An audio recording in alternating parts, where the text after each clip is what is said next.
cut. Welcome to the top cut. Welcome to the top cut. Welcome to the top cut. Top cut. Welcome to the top cut. Welcome to the top cut. Welcome to the top cut. Hello, everybody, and welcome into today's episode of the Top Cut Yu-Gi-Oh! Podcast. My name is Sunny. I am here with my co-host, Caleb. Yo! And we are super happy to bring you another Friday edition of our podcast. Before we get too far in, we do want to thank the patrons. So a huge thank you to, you know, I'm starting to regret promising to read all these names off because some of these are wild. All right, so Cam Yang, Austin Johnson, Kane Martin, HGH Cyber, Madam Bears, Smugness, Marshawn Jones, Zyphorus AD, Anthony Leela, Blackwing, Silverwind the Ascendant is a Floodgate, Branded Fart, Damian Zink, Dank Nugs, Earth Machine, Best Deck, I Am McLincoln, If I'm So Cheesy Then I Must Be All American, Invoked Fart, Nightmare Mermaid Did Nothing Wrong, Unbanned Please, Mountain Man, Oatmeal Spaghetti, Owen Alvarado, Pig, Rabina Go Chirp Chirp, Rudolph, Unbanned Number 95, Konami. Understanding and reading are two different things.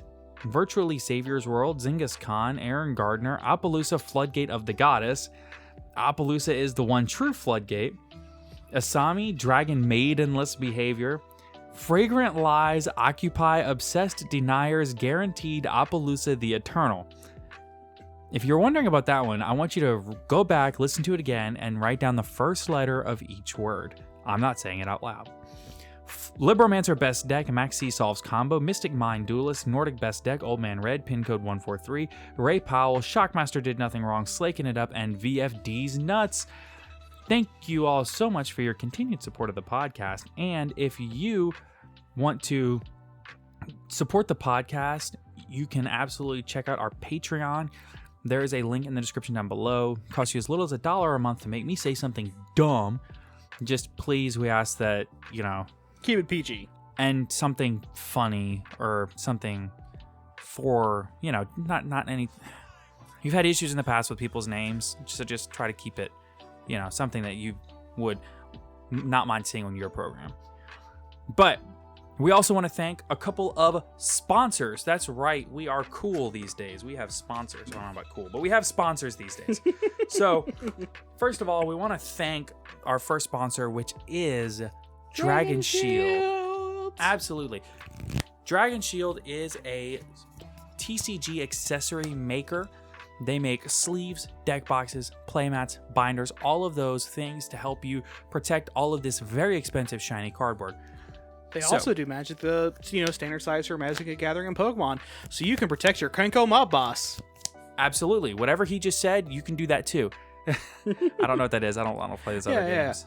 You can also protect your Mewtwo EXs from... That one I got. Yes, I understood that one. From circa, what was it, 2008? I don't know about that. All I know is I got the reference. I feel like Captain America. I got that reference. Right. Pulls out notebook, writes down. Yeah. Galaga, question mark? So...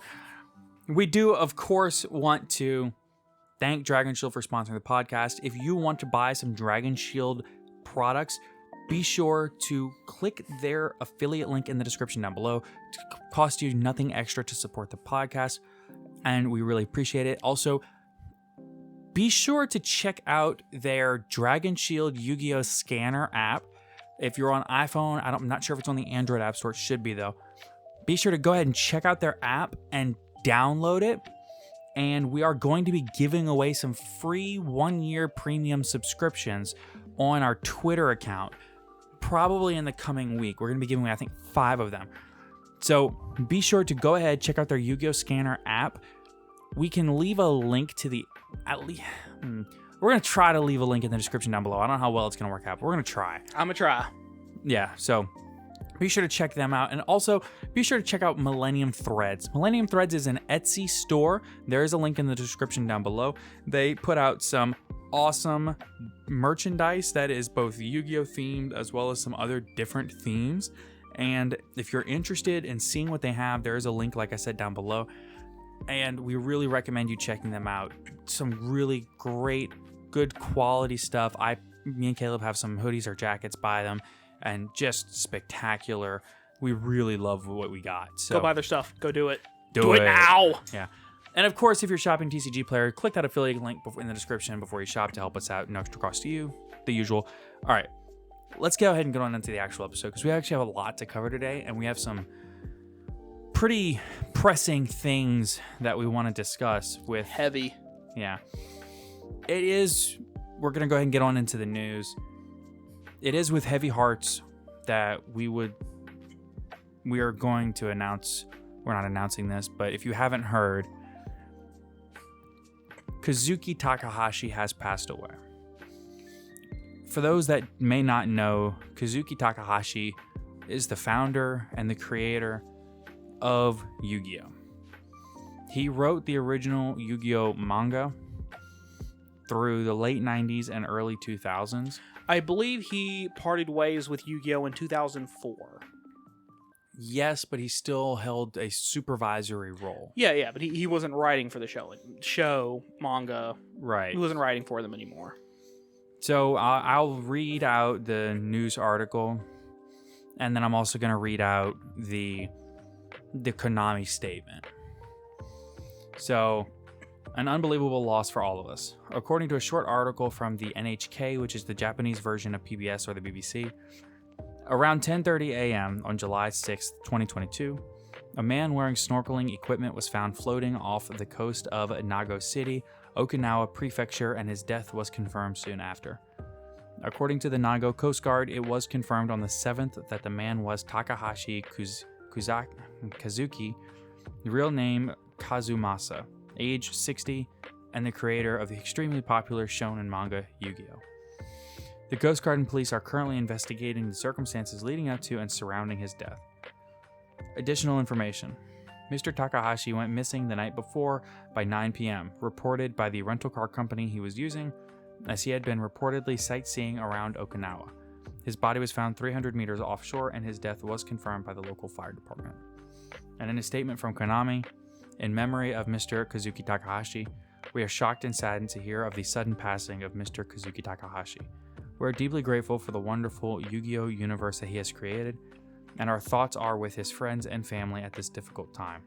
Together with his countless fans, we pledge to carry on the Yu-Gi-Oh! Legacy with all the love and care it deserves. I think that this is hard-hitting. This is not something that you ever want to hear, especially something that's so sudden and unexpected. But I don't think that there's any doubt in anyone's mind that this game, at least I can say this for myself, I can't speak for everyone. This game has had such a profound and lasting impact on my life, at least. It really cannot be understated how important this game has been to me throughout my life. Other people that are from the outside may not realize how much this game means to so many people, but this game truly is one of the most important parts of our lives. Yes. Yeah. Yes, without a doubt. And it's just a game about cardboard. Shiny, expensive cardboard meant for children. And yet it touched our lives, right? Yeah. In profound ways. Oh, yeah. I mean, it's allowed us to meet people we never would have met from all over the world at this point. Yeah, for sure. People that we never would have even known existed without this game. Yeah, absolutely. There is a reason that Yu-Gi-Oh! Is one of the 3 major card games. The other 2, of course, being Pokemon and Magic the Gathering. Right. Yu-Gi-Oh! Is so singularly unique in the way that its resource system is allocated, which is to say that there's not a resource system that is allocated. It's all about your resources are the cards you have at your disposal, which is different from most other card games. And the way that the universe was created, the way that all of it was put together. All the artwork is just so spectacular. Oh yeah, definitely. And then of course Yu-Gi-Oh! Is also, back in the day, it was kind of, I'm not gonna lie, it was a little too serious. But then they eventually, then eventually they're like, okay, sure, let's just fuse two random heroes together and see what we get, to Star Right. Wars combined with Wizard of Oz and Kaijus. Yeah. Yu-Gi-Oh's come a long, long way.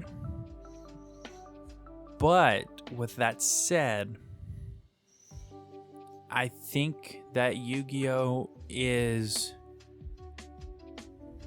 maybe not the most played or the most popular, but I think Yu-Gi-Oh is the best card game as far as trading card games goes. And I understand that I'm saying that from an extremely biased perspective. And I truly do understand that. But I also truly do believe that Yu-Gi-Oh is the top. As far as skill levels, as far as creativity, as far as card design, I think that Yu-Gi-Oh stands above. But regardless, we owe all of that to Kazuki Takahashi. So we of course wanted to take our time and thank the man that gave us all of this. The myth, the legend himself. Right. So we're going to circle back around to this later on in the episode. We have a little bit more news that we want to do. And we have some new cards that we're going to read off. But It's not going to be this heavy for the whole episode, you promise. right. We do want to thank Mr. Takahashi for all that he's done to impact our lives. And if he's up there somewhere listening, I want you to know that you've impacted all of our lives for the better. Millions of people's lives for the better. Hundreds of millions, I would say. Getting up there to 1 billion. Yeah. So, thank you, Mr. Takahashi.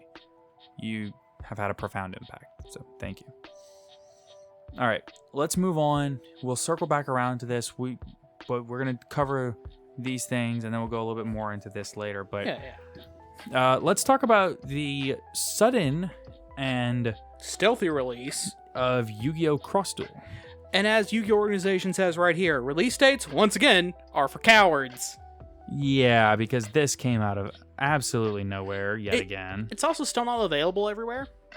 Yes, so Yu-Gi-Oh! Cross Duel was announced in July 2021, and we haven't heard much about it other than some players taking part in a beta test. But it unexpectedly appeared in mobile app stores today. Well, when you're listening, it'll be yesterday. Yeah. So, much like when Master Duel released, it seems to only be available in certain regions for right now, and it may also depend on your particular app store. And I think as of right now, it's Canada, Hong Kong, and somewhere else, Yeah. like Belgium or something. Something like that, yeah. Yeah. But check in every now and then, and there should be some updates soon. Just keep searching Cross Duel on your particular app store. Yeah. So a little fun fact, I saw a video earlier today where you can, like, when you select your character, like Yugi, Kaiba, Jaden, etc., and you, like, tap on them, they'll say stuff. And usually it's, like, advice. Right. But if you keep doing it enough, eventually they'll get annoyed or angry at you for keep tapping on them. Like Jack Atlas. As one does. Yeah, like Jack Atlas very specifically states, "Did I give you permission to touch me?"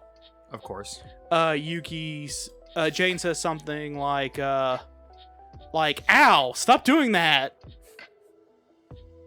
Yeah, and someone else says, "Hold on, I'm hurrying."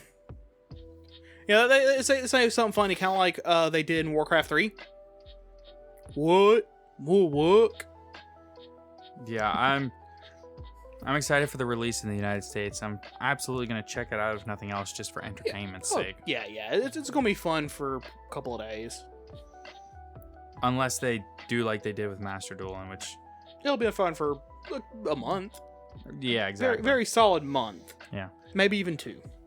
Yep. You want to go ahead and get on into some new cards? Oh, yeah. So we're going to start with a card that was unrevealed up until this point from Darkwing Blast. Actually, I think all of these cards are Darkwing Blast. We have World Ocean Dragon Zelantis. This is a Link 4 Water Sea Serpent effect monster, 2500 attack. Link arrows are top, left, bottom, and right.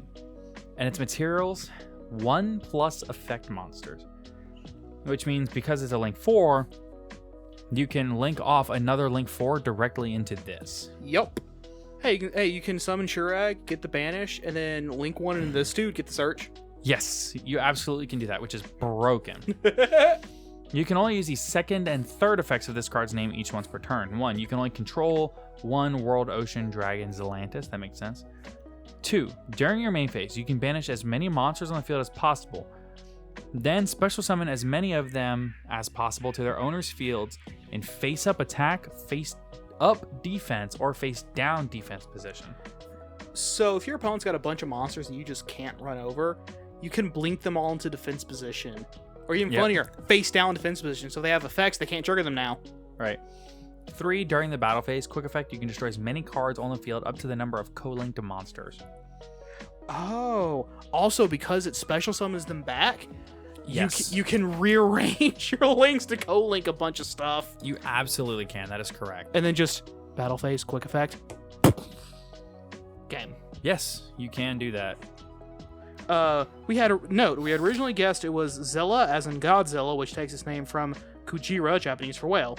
Further investigation seems to infer its name is Zealandia, the submerged continental plate that New Zealand and New Caledonia sit on, and Atlantis, the legendary sunken ocean.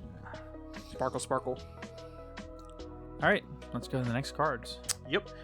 So, in the last episode, we had said that, we're supposed to get some Darkwing Blast news soon. You know, they're having a whole TV show about it. Could be anything. Could be anything. Could be, we might be getting, it's might getting a new archetype.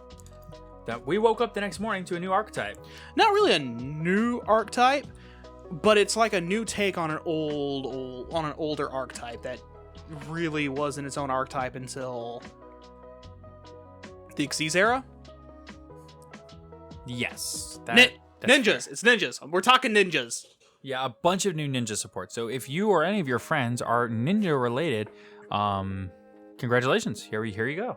Oh yeah. So to begin with, we have Sky Ninja Tobari.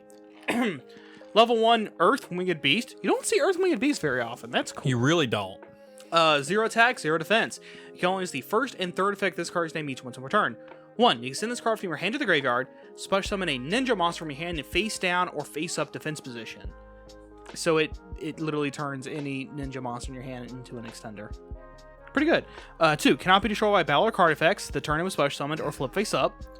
Cool. 3, during your opponent's main or battle phase, quick effect, fusion summon a ninja fusion monster from your extra deck using monsters on your hand or field as material for the fusion.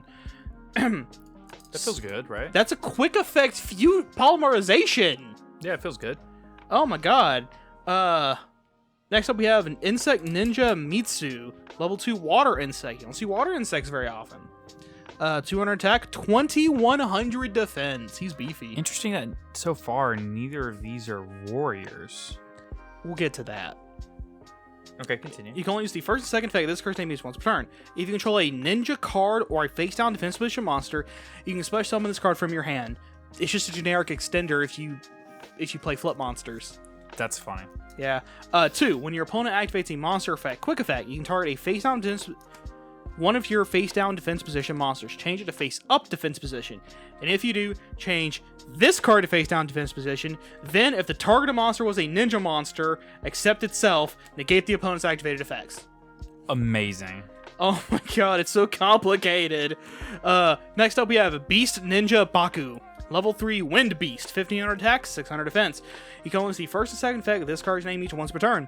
1, if this card is added to your hand except by drawing, you can special summon it. I love this. Keep going. Oh my god. 2, if this card is special summoned or flip face up, target a ninja or ninjutsu art card in your graveyard, a face up spell and trap zone, except itself, return it to your hand. It just lets you recycle your ninjas and your ninjutsu cards. It's pretty I'm perfectly fine with this. on any summon or if it gets flip face up. So if you're probably actually an effect, you have the negate, flip, effect to recur. Oh my god. Next up we have probably my favorite, Gunmetal Ninja Kagero Musket Ninja. It's weird. Musket Ninja Kagero, or maybe Gunmetal Ninja Kagero. Not entirely sure. Level 4 Fire Warrior Effect Monster, 1600 attack, 2000 defense. Can only use the first and second effect of this card's name each once per turn. It's a ninja with a gun. What's not to love? It's spectacular. 1. If this card is normal or special summon or flip face up, you can special summon a ninja monster from your hand or graveyard in face down defense position, except itself. When your opponent activates a card or effect that targets a ninja or a face down defense position monster you control and no other cards, and this card is in your graveyard, quick effect, you can special summon this card into face down position, face down defense position, tongue twister there, and if you do, return the targeted card to the hand. Huh. These feel good so far. Oh yeah. Next up, we have War Ninja Misen. Level 6 Dark Warrior Fusion. The Fusion Monster. 2500 attack, 1500 defense. Materials, 2 ninja monsters with different types. Oh, okay. So that's where the different typings come in of insects and Yeah. Must first be either fusion summoned or special summoned from your extra deck by tributing the above cards. You can only use the third effect of this card's name each once per turn. You can tag out into it. That's pretty nifty. You can kind of... It's like a fake contact fusion.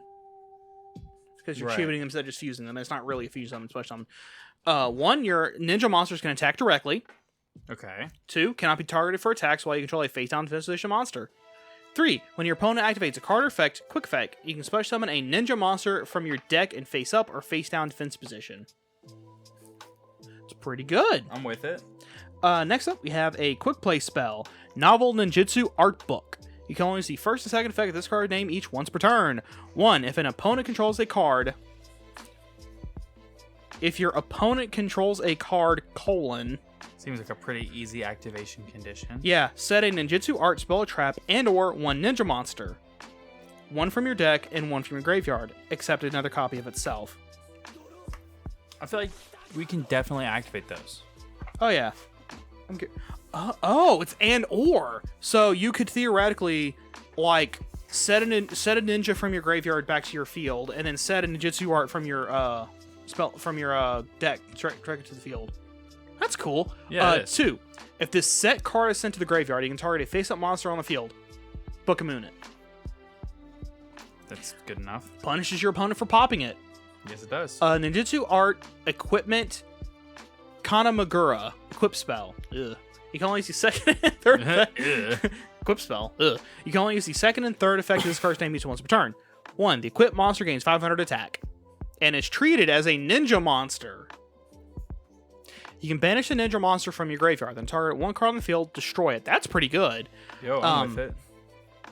And if this card is sent from the field to the graveyard, target 1 of your banished ninja monsters. Either add it to your hand or special summon it in face down defense position. Okay. So, who here likes the ninjutsu art spells and traps? Well, I hope it's everyone, because we got a new one. Ninjutsu Art of Fallen Leaves Dance. Continuous trap. You can only use 1 of the first and second effect of this card's name once per turn, and only once that turn. 1. So that's a super hard once per turn. Oof. Yes. 1. Activate this card by targeting a ninja monster or a face-down the defense position monster on the field. Tribute it, and if you do, special summon a ninja monster from your deck. When this card leaves the field, send the summoned monster to the graveyard. 2. If this card is face-up, you can target a ninjutsu art, continuous spell trap in your spell and trap zone, return it to the hand. Seems good, right? Yeah, it's like a Call the Haunted that can forcefully recycle itself. Seems good. Oh my god, hold on. If your opponent attempts to pop it with anything that is an access code, you can activate its effect, return to your hand. I mean, it seems good to me. I'm not an expert in the ninja cards, but it seems good for ninja cards. Yeah, I mean, particularly because ninjas right now are like the only deck that can perform the Darksome Warglock.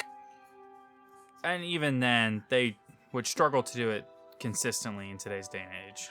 Not with this stuff, because literally all they need is to get into, I forgot, there's a specific ninja and a ninjutsu art, where once they get them on field, they set anti-spell fragrance, pass, boom, they got it. Yeah, but the key is that they have to get to anti-spell fragrance also. Yes, but I mean, even just getting into the Darksome Ward to begin with it's still very powerful. Because then, Right. yeah, because then, let's say you can start running stuff like you can main Cosmic Cyclones, Twin Twisters, and then when your opponent sets the spell card to attempt to activate, you can just pop it. Right. Which is fantastic. It is very strong within its own right. Oh yeah.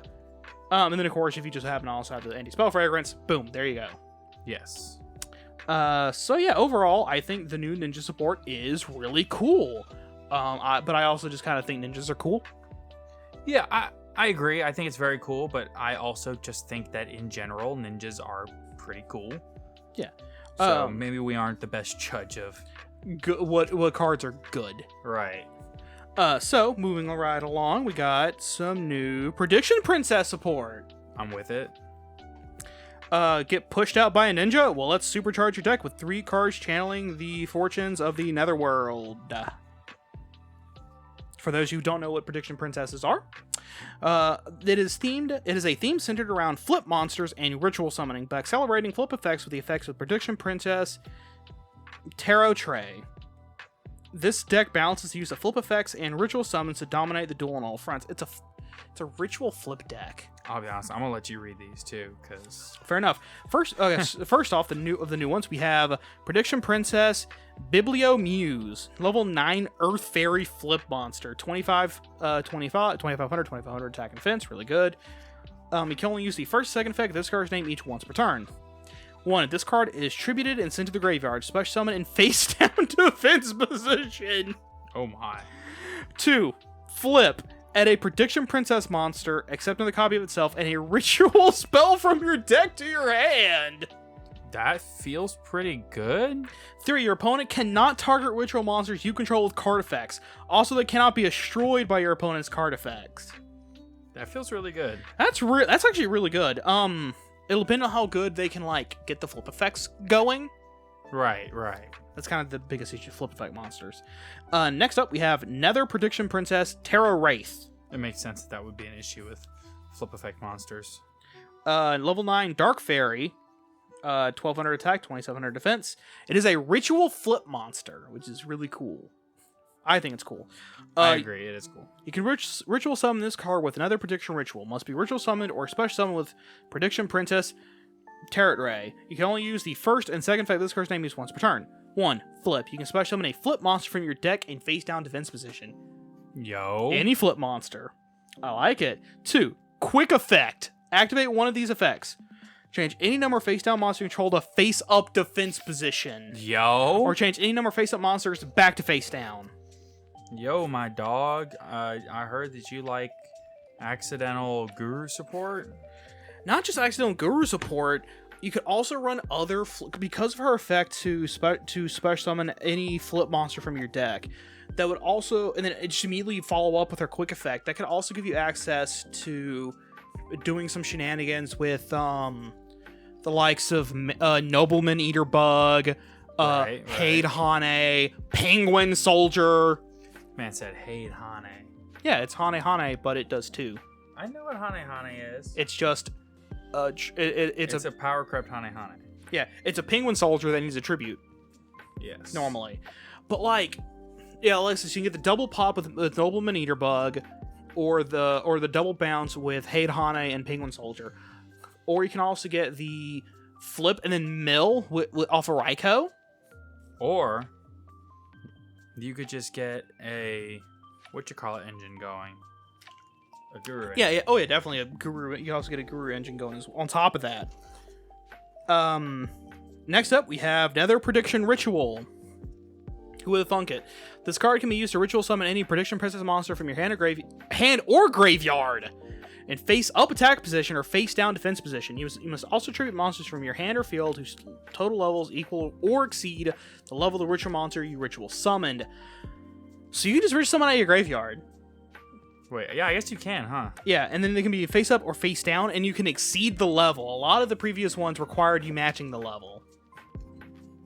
I think the only thing is even though you can exceed the level, you still cannot overpay the cost. Of course. You can, so let's say with level 9, you can do 2 level 3s and level 4, but you can't do 4 level 3s.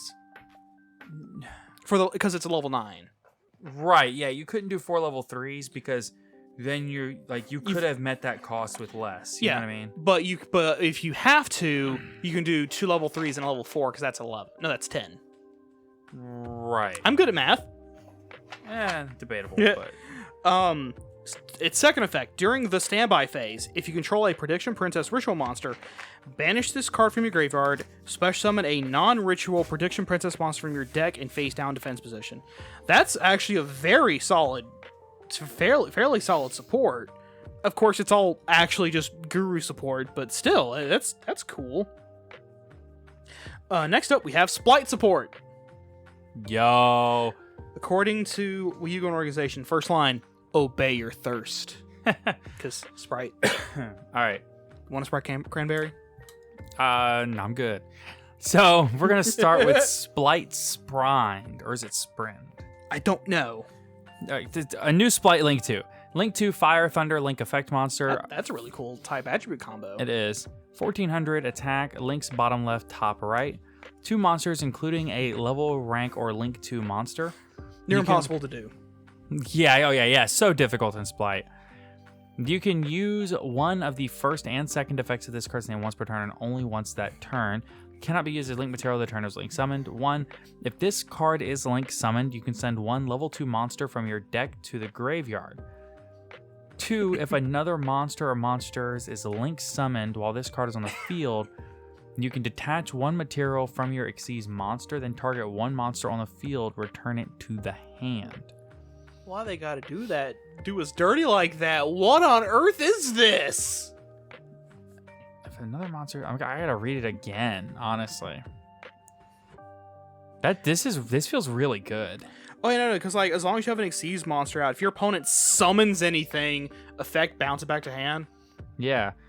Next, you have Splight Double Cross, a normal trap. You can only activate 1 card with this card's name per turn. 1, target 1 monster on the field or in the graveyard to activate one of its effects. 1, attach it to your rank 2 monster's material. Wow, that's actually really good right there alone. 2, if your opponent controls it, place it in your zone your link 2 monster points to and take control of it. And then the last effect, if it is in the graveyard, special summon it to your zone your link 2 monster points to. This feels like a really good card. Lots of different ways that you can interrupt. Yeah, like you can either literally just have one of your rank 2 Xyz eat one of their get Cyber Dragon Infinity's effect at spell speed 2. Yes. Or just yoink one of your opponent's cards. Or if they put something engraved that they need, special summon it. Like, It seems good.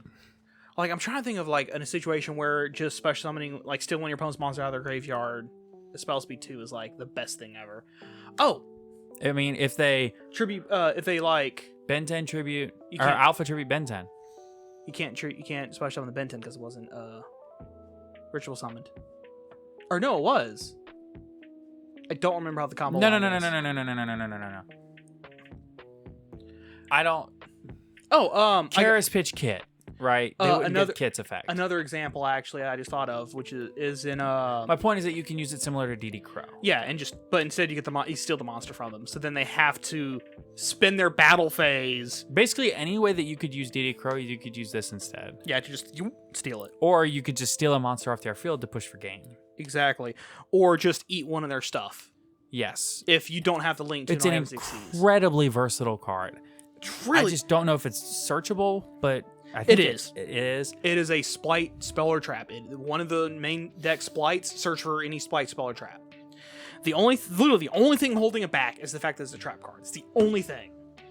Yeah. Next up, we got some new support for... This is the ultimate showdown. Ultimate Destiny. Come on, you apes. You want to live forever? They put that on the... They put that on the Yu-Gi-Oh organization page, that line, come on, do you want to live forever? But like, I don't know what that's a reference to. Is it Planet of the Apes? I don't think so. I was right as I was about to say the name of the movie. Gone. Poof, gone into the wind. You know what that sound effect? Yeah. All right. The next card is Final Battle at Golconda. This is a continuous spell card. You can only use the third effect of this card's name once per turn.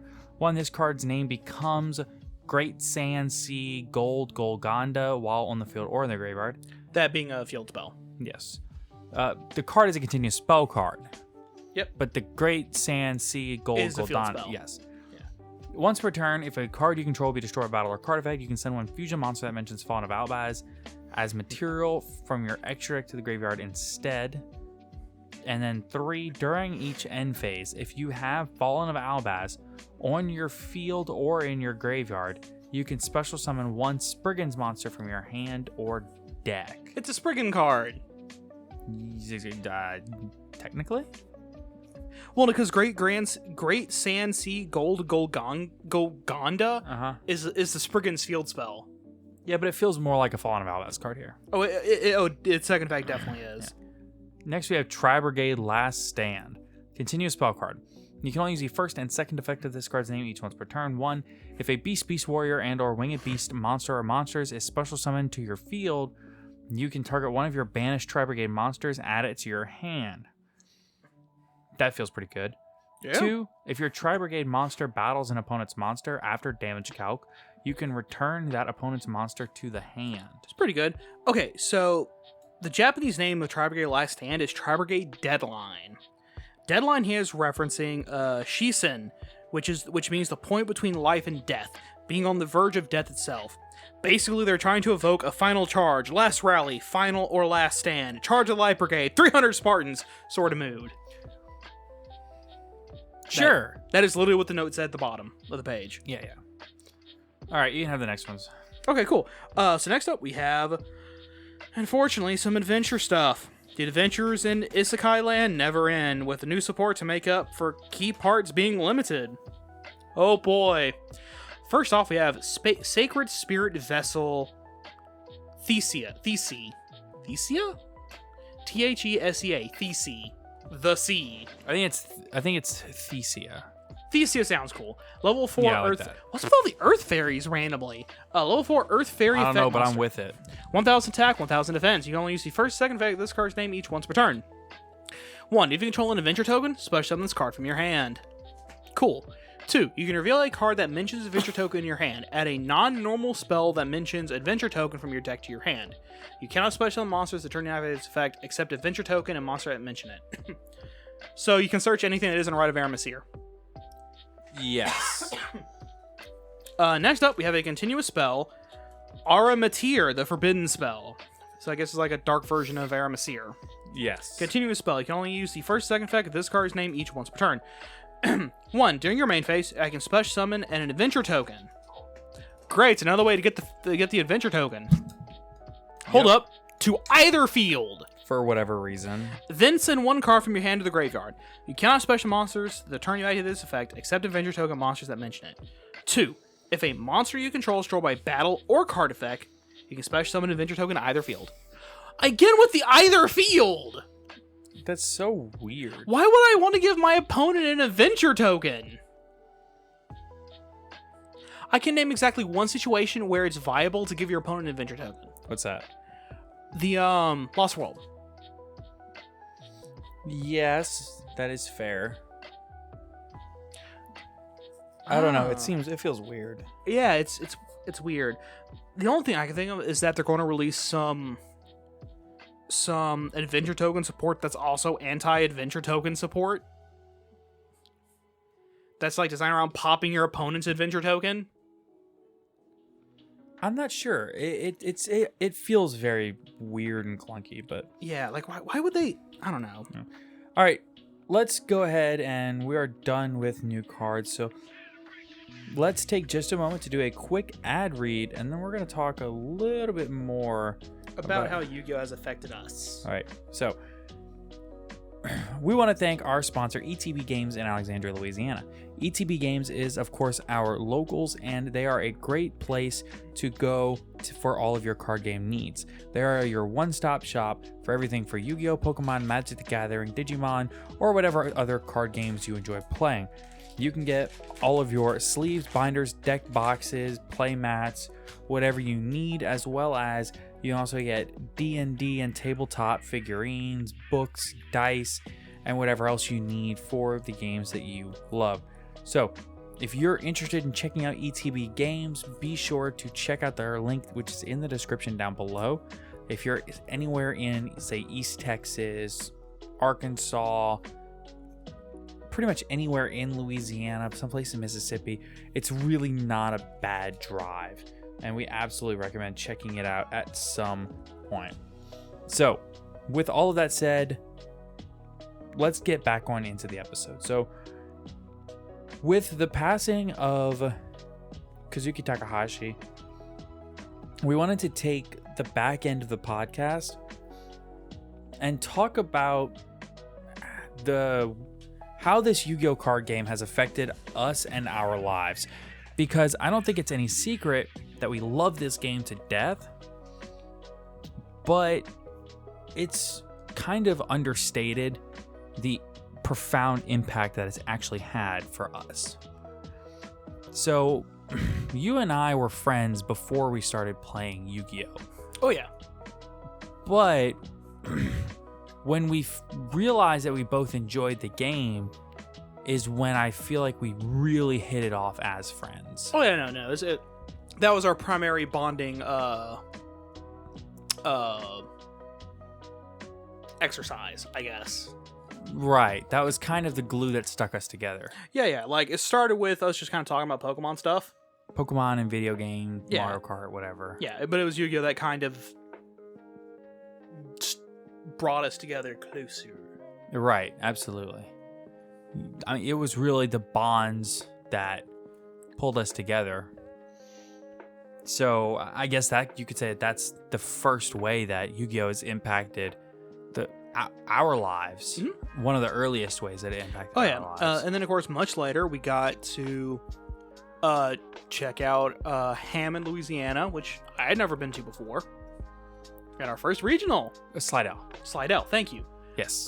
Which I had never been to before. Right. I did not even know that they had larger scale tournaments. At the time, we still didn't know what SJCs were. Listen, YCSs weren't a thing yet. We didn't know what a local game store was. Right. We didn't even know that there were, like, quote unquote card shops. Yeah. We didn't know what that was. Yeah, listen. I didn't even know that there were game stores. Right. For board games and tabletops, and I didn't know that existed. Absolutely. We knew the closest thing we had an ETB Games in our hometown. Not even a GameStop yet. It was an ETB Games. Yeah, later it got bought out by GameStop. The US ETB Games got bought out by GameStop. Right. Which is now a GameStop. I think there are still a couple of ETB games that held out and are still like privately owned. Yeah, but those are like individual franchises. Well, they're individual privately owned stores. Yeah.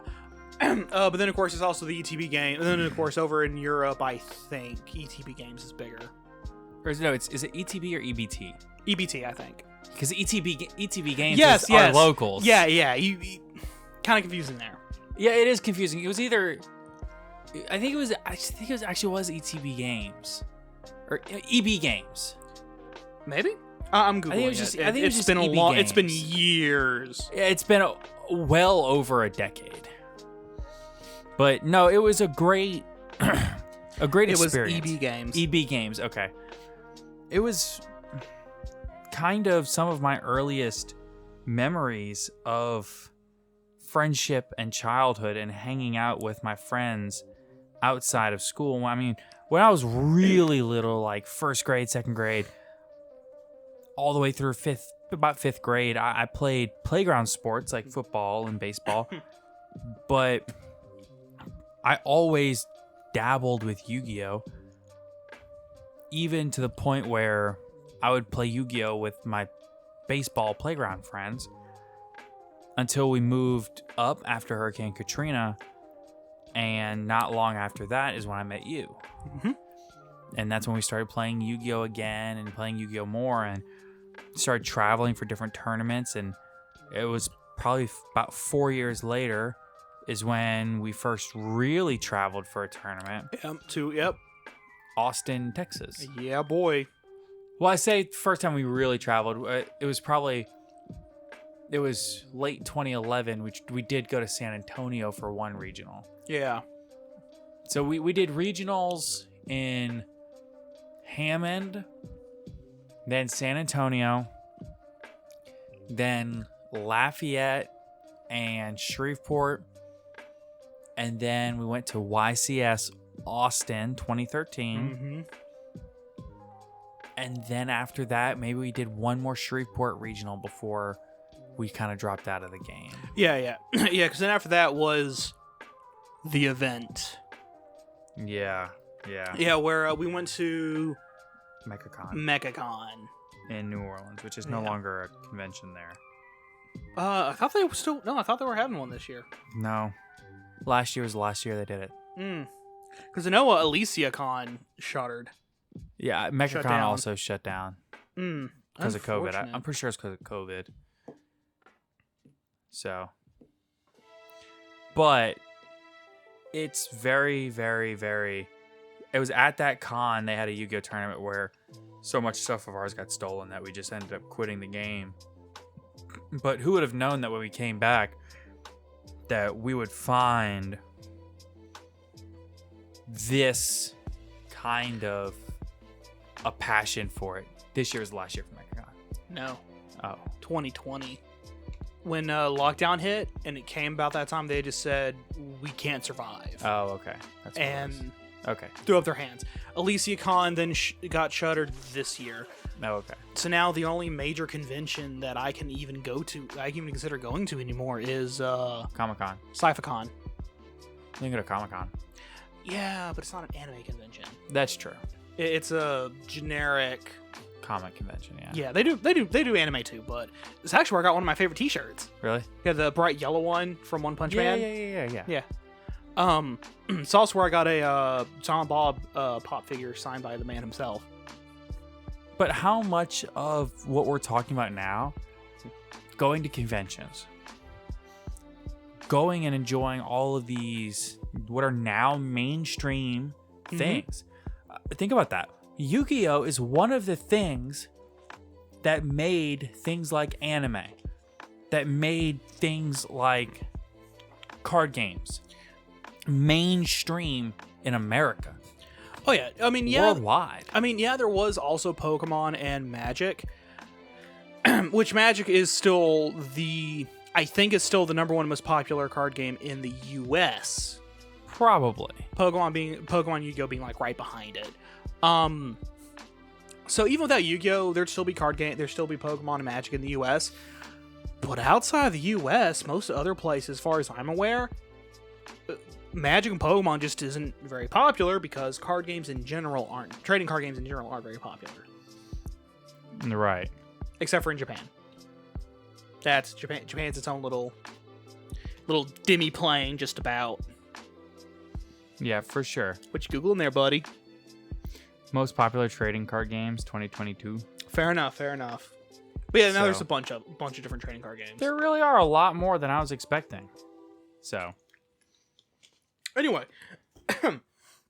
but like, there's a lot of places I never would have gone, a lot of food I never would have gotten to try. I love how that's where your mind goes, is the food that you never would have tried. Yeah, bro, I can respect that. I enjoy food also. I mean, this is the guy who also really likes to cook and bake. I too like cooking. I don't really like baking too much, but I love cooking. Listen, man, the secret is you get a electric mixing bowl, which we have. That's got a dough hook. We have one of those.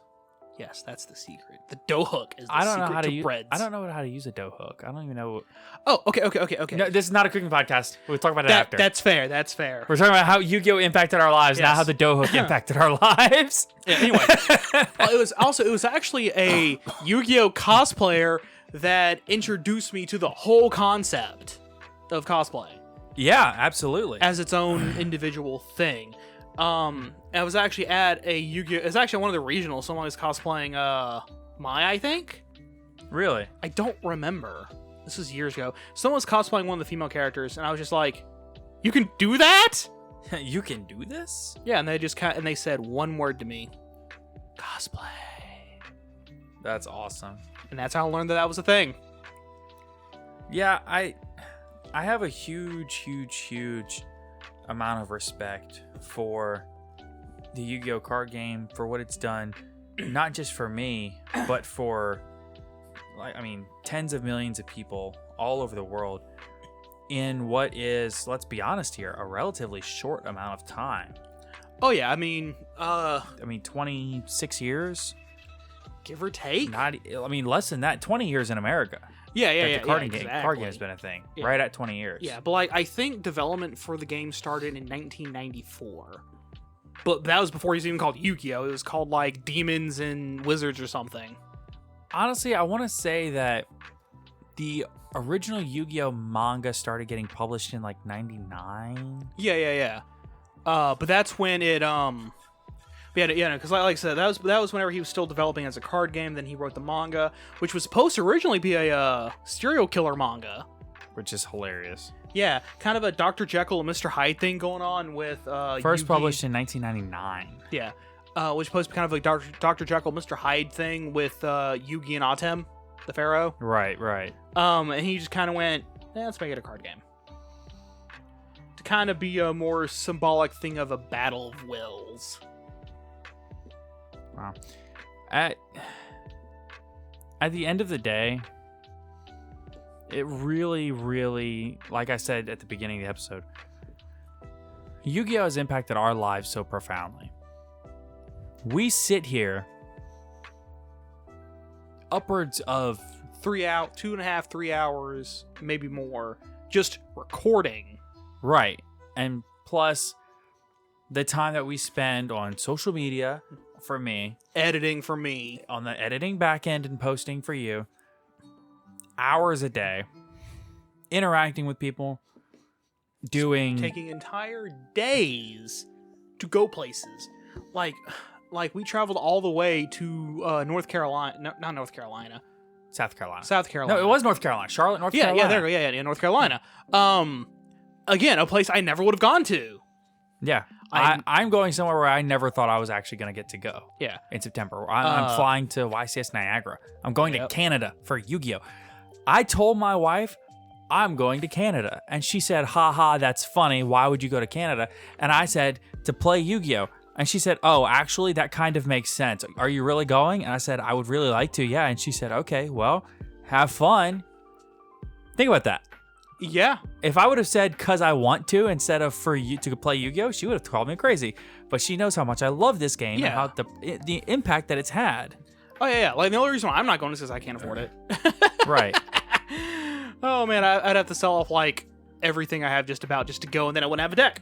Speaking of selling off everything I have to go, I am posting a large sale in Twitter and Discord. If you are interested, So he can help try and raise money for the trip. yeah, because I need money to go, and I could cover most of it, but it would help to sell a lot of the stuff I'm not using. So if you're interested, hit me up because I have a lot of stuff that I'm looking to sell. Yeah. Anyway, off topic. This is not really a me trying to sell stuff. Of course podcast. not. No. Of course not. No. Okay, well that's not the main purpose of the podcast. But I mean, while I'm here, it's not even like it's not even in the top 5 of things. yeah. But while I'm here, anyway. Out of a list of like 7 things. Yeah. The point is, this game has put us in a position to where I always wanted to create content, and I could never figure out quite what I wanted to create content about. And as we came back into the game of Yu-Gi-Oh, I realized that There's no podcasts. this is what I want to make content about, because Yeah. this is what I've always wanted to make content about. So I'm happy to be here. Caleb, I'm happy to be here with you. We've been best friends for a long time. Over half of my life at this point. Oh yeah, it's close. It's closer to a lot. It's like 3/8 of mine. It's Almost half as well. right. It's close to half. So for this to be all because of one person, that says a lot. Truly the butterfly effect. Truly one guy pushing a tiny little domino as he picks up a pen and puts it to the paper, and buildings falling over, you know? I prefer to picture it as a leaf falling in a pond Sure, that The- works too. because it ripples. Yeah, absolutely. Ripples out. But it's more like a tree fell into a fishbowl. Oh yeah, there's like or like it's like one of those games where you can like adjust the season. You just adjust it all the way to winter. All the leaves just go in one go. Yeah, exactly. I love the hell out of this game, and it's stupid. It's wacky. It's you need to be a lawyer to play this game. Absolutely. The game has so many faults and so many flaws. The company that runs it is not perfect, let's be honest here. But damn, I wouldn't have it any other way. I love being here 3 nights a week with one of my very best friends in the whole world. I love traveling to these tournaments with so many great friends and getting to meet some colleagues. really cool people. Absolutely. Getting to meet some people that I never would have met otherwise. People from, like you said earlier, from all over the world. This game has brought so many people together for decades now. And we got one person to thank for that. So thank you again to Mr. Takahashi. That's all I've got. Caleb, do you have anything you want to add? I got one more thing. Go for it. Give that man a statue. If he doesn't have one already, he definitely should. Oh, yeah. So, thank you all so much for listening to today's episode of the podcast. We do not have a podcast question of the day today. We didn't prep one. We didn't think far enough in advance to do that. But thank you all so much for listening to today's episode of the podcast. And until next week, I hope you have a great weekend, everybody. Take care, everybody.